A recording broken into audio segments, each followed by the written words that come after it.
30%. Lo paga el usuario. El usuario no lo paga. 30%. No, pero quienes operan la internet no pagan nada. Y esto debería ser considerado capital Vamos social. a hacer un programa. Un programa sobre eso, Trajano. Sí, definitivamente que la internet, por ejemplo, para ser específico, un 28% extendido a las telecomunicaciones. Más el 2 al Indotel. Y el tema del libro, el libro que ha perdido tanto espacio, producto del influjo de las nuevas tecnologías, las facilidades que brindan. Gracias. Tenía del 2008 al 2018 una ley especial que precisamente lo hacía exento, pero en modo alguno pudo eso concretarse. Había siempre esas disyuntivas, por lo menos había una base legal con frente a impuestos internos y en algunos casos pues tenía que asimilarlo. Pero resulta contraproducente pues ese asedio, ese seguimiento a negocios que están de capa caída, que fundamentalmente es la tradición, el amor, la entrega que pudiera uno tener con, son algunos con ese tema más que todo. Y algunos atrapados los que siguen leyendo. Sí. Bueno, pero quiero presentarle a ustedes una nota sentimental. Mi nieta, mi primera nieta, no tengo nada más, tengo tres nietas. Mi primera nieta, Natalia Morel Alburquerque, cumpleaños hoy. Mi nieta tan bella y tan estudiosa. Está estudiando un posgrado en videojuego en Tampa y es además pastora, tan jovencita, es pastora juvenil, llena de virtudes. No los quiero decir tanto para que lo escuche, pero que lo sepa.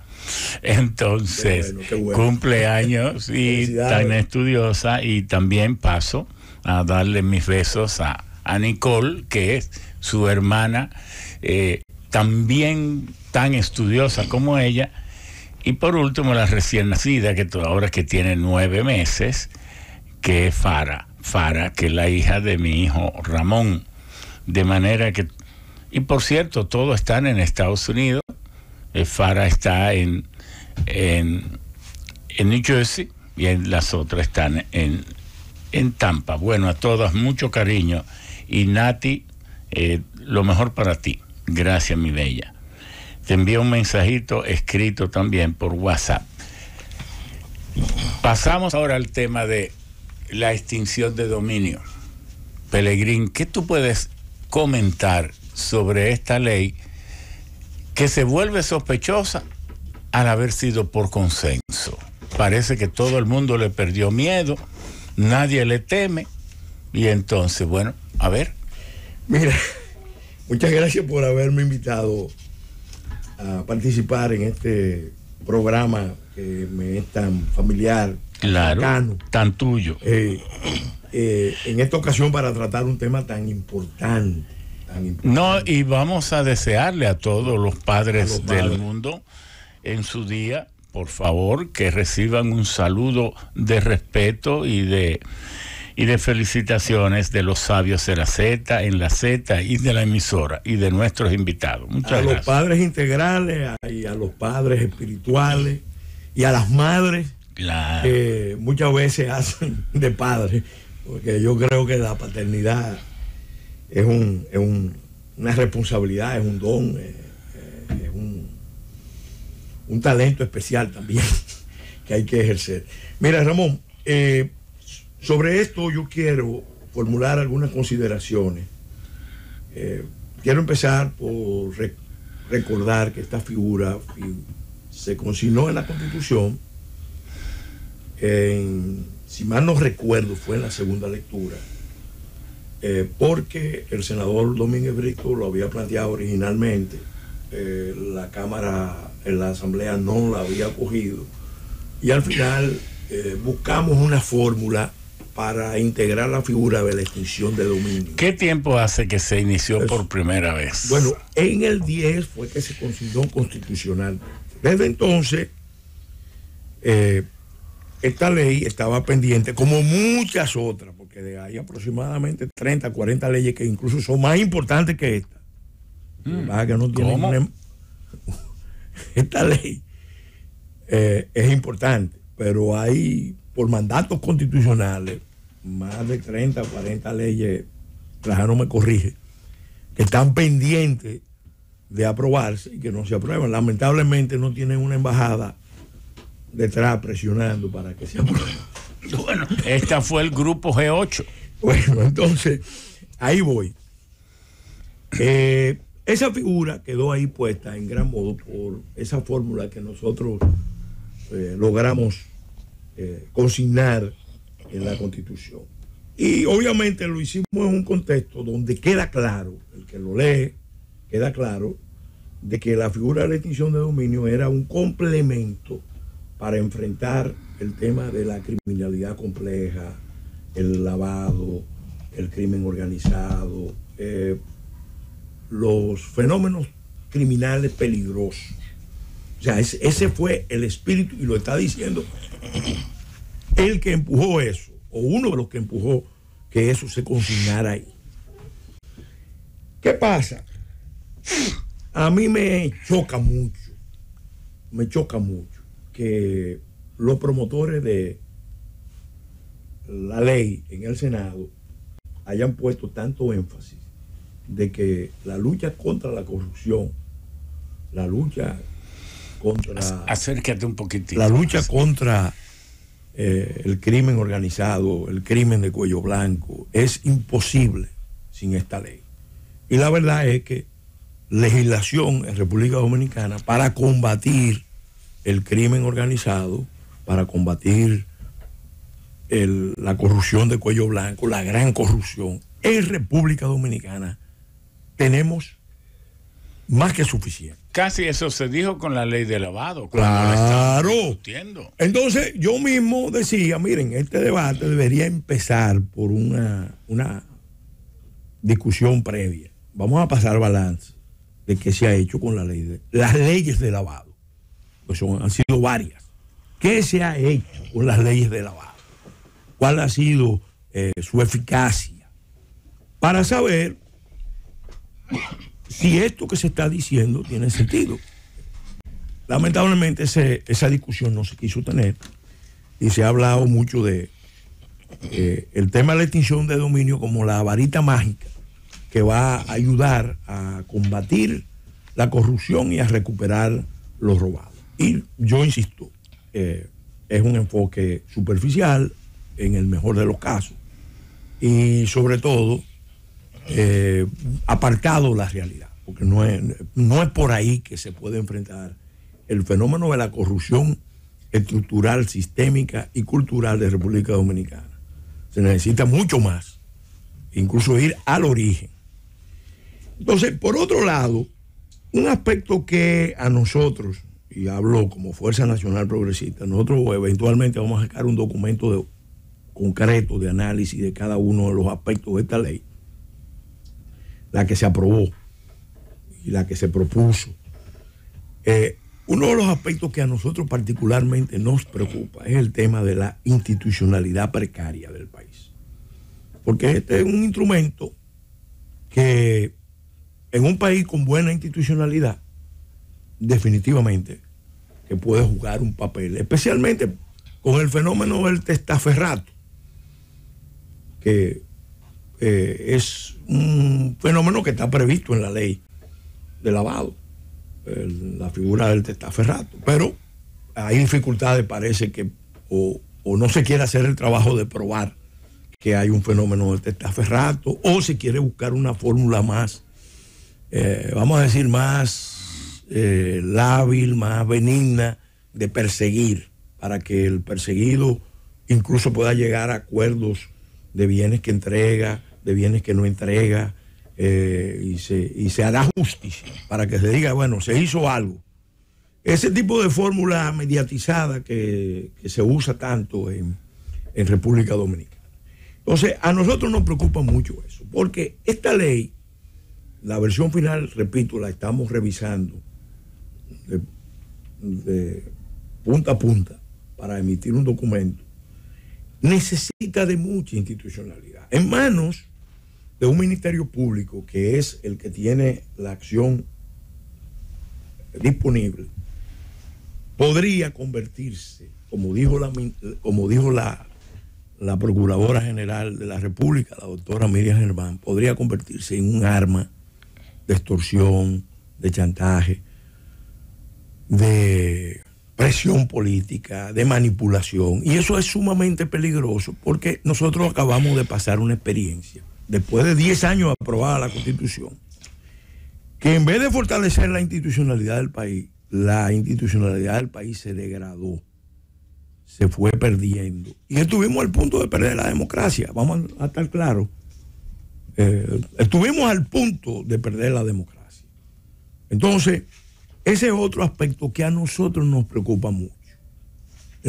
No por la ley en sí, que repito, la vamos a revisar de punta a punta, sino por la precaria institucionalidad que tiene el país, y eso plantea problemas serios sobre la idoneidad de las instituciones que van a hacer uso de este instrumento. Bueno, ahora mismo el Procurador General anterior está siendo procesado.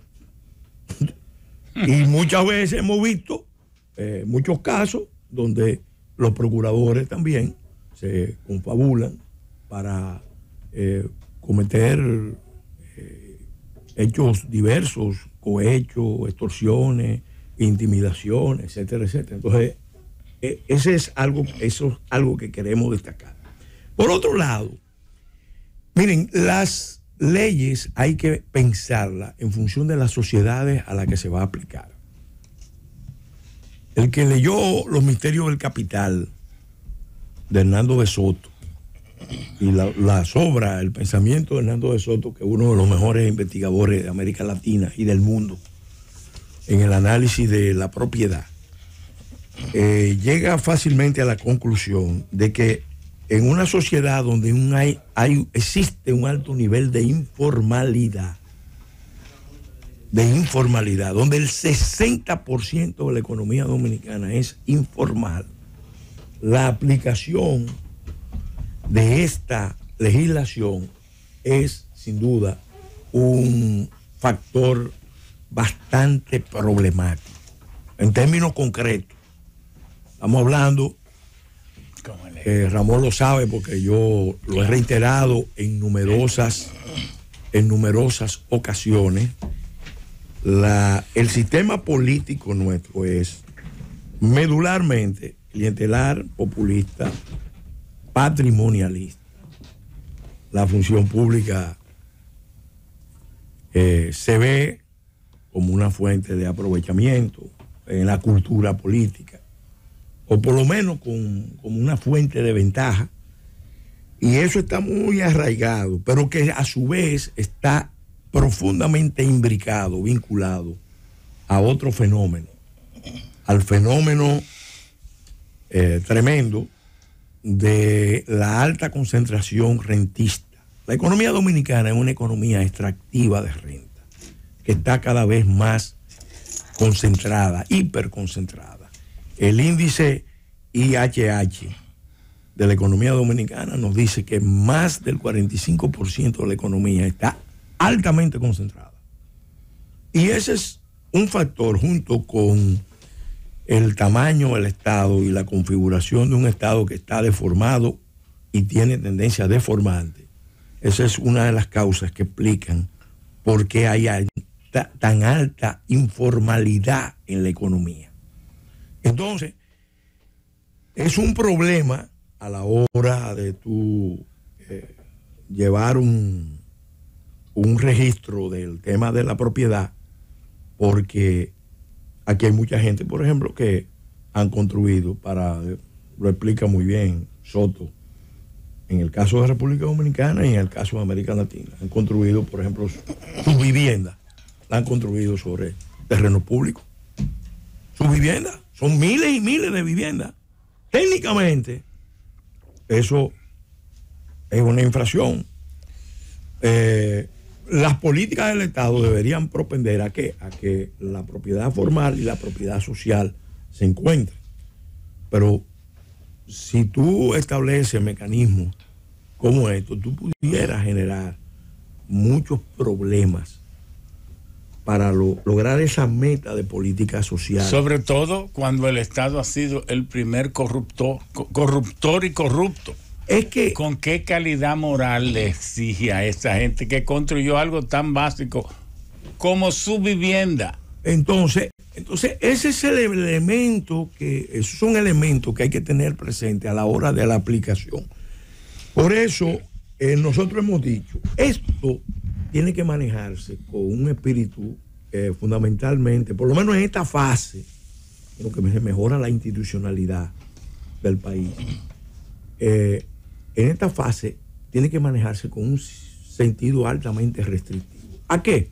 Limitado a crímenes de cuello blanco, de importancia, a criminalidad organizada, narcotráfico, porque muchas veces pasa, y tiene que ver con el testaferrato, que los narcotraficantes van a los propios Estados Unidos, ellos mismos piden ser extraditados, negocian allá, vienen aquí, y cuando regresan aquí, entonces empiezan a reclamar propiedades que la pusieron a nombre de terceros. Y entonces, a la larga, terminan ellos propietarios, dueños de estructuras económicas que le mantienen una gran incidencia y pueden incurrir de nuevo en infracciones o no incurrir, pero quedan premiados. Entonces, ese es un problema que hay que analizar. Por ejemplo, tiene que ser altamente restrictivo. Por eso nosotros hemos dicho, miren, aquí se necesita, y aquí está el diputado Elías Báez, aquí se necesita, con más urgencia que la ley de extinción de dominio, la ley que crea la jurisdicción especial de alcance nacional, que tiene base constitucional y fue una propuesta nuestra.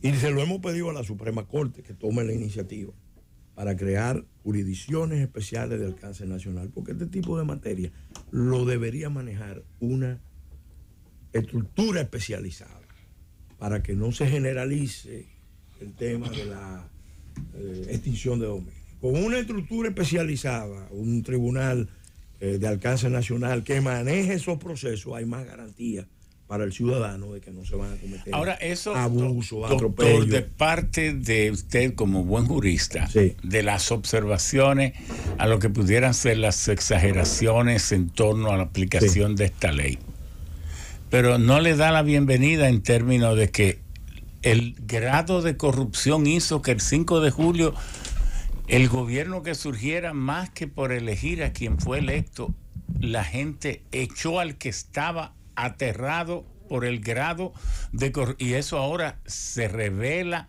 con Coral, Caracol, Antipulpo,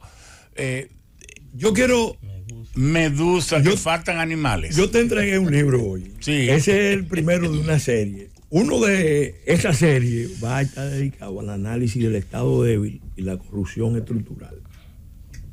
El problema, en el caso de República Dominicana, yo lo digo, aquí no hay casos de corrupción.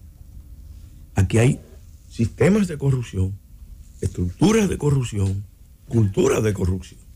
Entonces, el abordaje del fenómeno no puede ser el mismo de los países que enfrentan la corrupción como de manera casuística, con un ejercicio de crimen y castigo, de sanciones. De que la vida humana no es perfecta.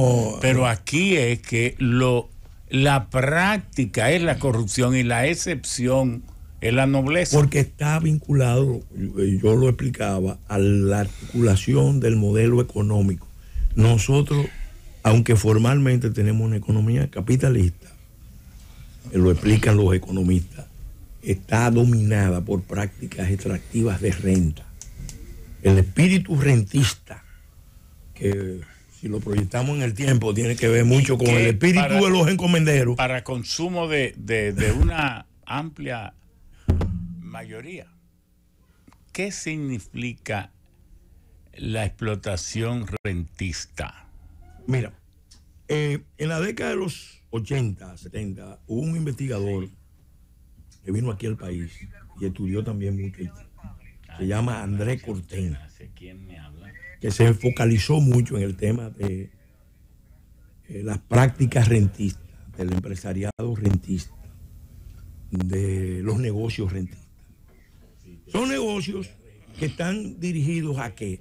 A concentrar riqueza, no a crear riqueza. No a crear riqueza.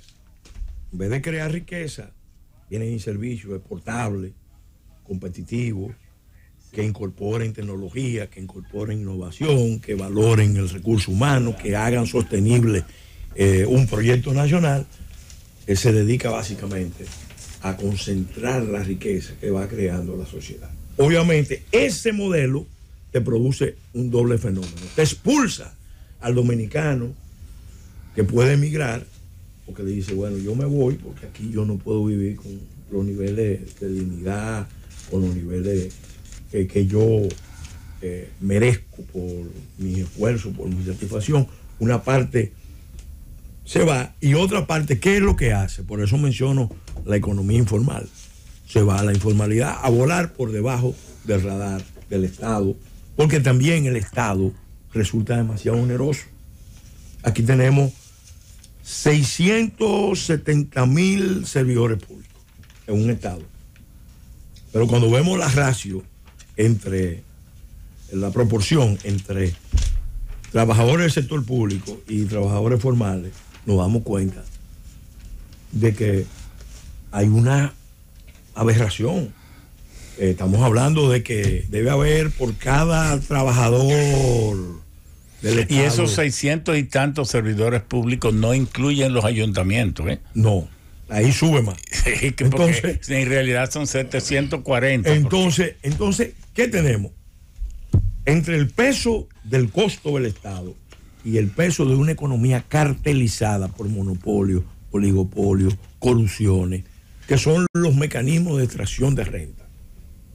Porque el mecanismo típico de extracción de renta de la población es a través del monopolio. Que es un nombre muy, muy culto. No, el económico. No decir de saqueo de la población. Es el término económico sí, correcto. Correcto. El monopolio es el mecanismo de concentración. Entonces, aquí eso se va reproduciendo, va debilitando el Estado, que debería ser el regulador, y al final, un Estado que entra en esa senda o se derrumba, implosiona, o hace un gran cambio, que tendría que ser un cambio, vamos a decir, muy profundo del modelo, casi revolucionario. Entonces, pero para completar eso, uno dice, la informalidad llega al 60%, pero ahí no está incluida la informalidad globalizada, porque Amazon es informal.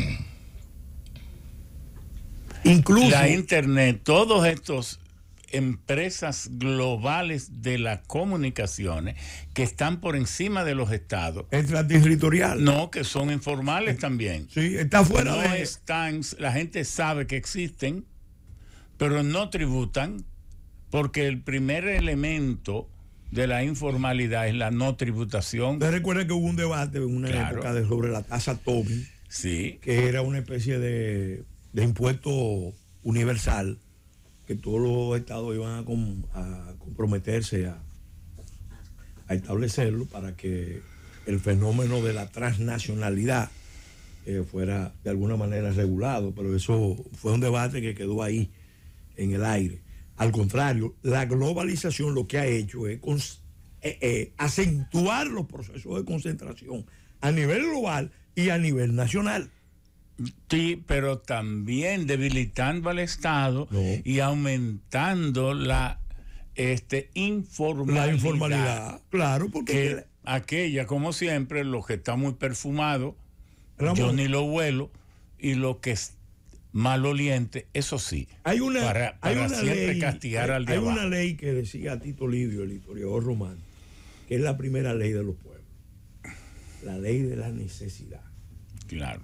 La ley de la necesidad. Entonces hay un problema, bueno, cuando la gente dice, espérate, que yo tengo que pagar, como dice el Trajano, el Estado me está, bueno, un mecanismo de exacción. Cuando tú lo comparas con lo que el Estado devuelve, tú ves entonces el ciudadano, especialmente la clase media, que es la que está más aprisionada por este esquema, entonces dice, bueno, esto no, que lleva, no funciona. Que lleva a que un familiar mío iba a montar una barra, una cafetería de servicio en una de las universidades del país. Y tenemos mucha cercanía con el rector. Entonces ella dice, bueno, yo voy entonces a formar mi compañía. Y el propio rector le dice, ¿y tú te quieres buscar problemas con el Estado? Porque si es una cafetería que tú vas a hacer, opérala y olvídate del gobierno.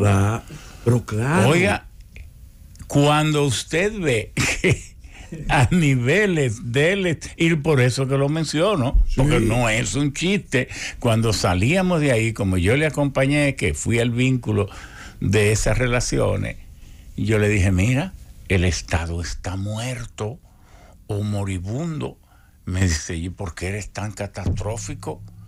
Digo, pero ese es un símbolo de la cultura, una de las principales universidades del país, y oye lo que te dice. Claro. Te vas a buscar problemas creando una compañía, formalizándola, cuando tú puedes operar eso informalmente.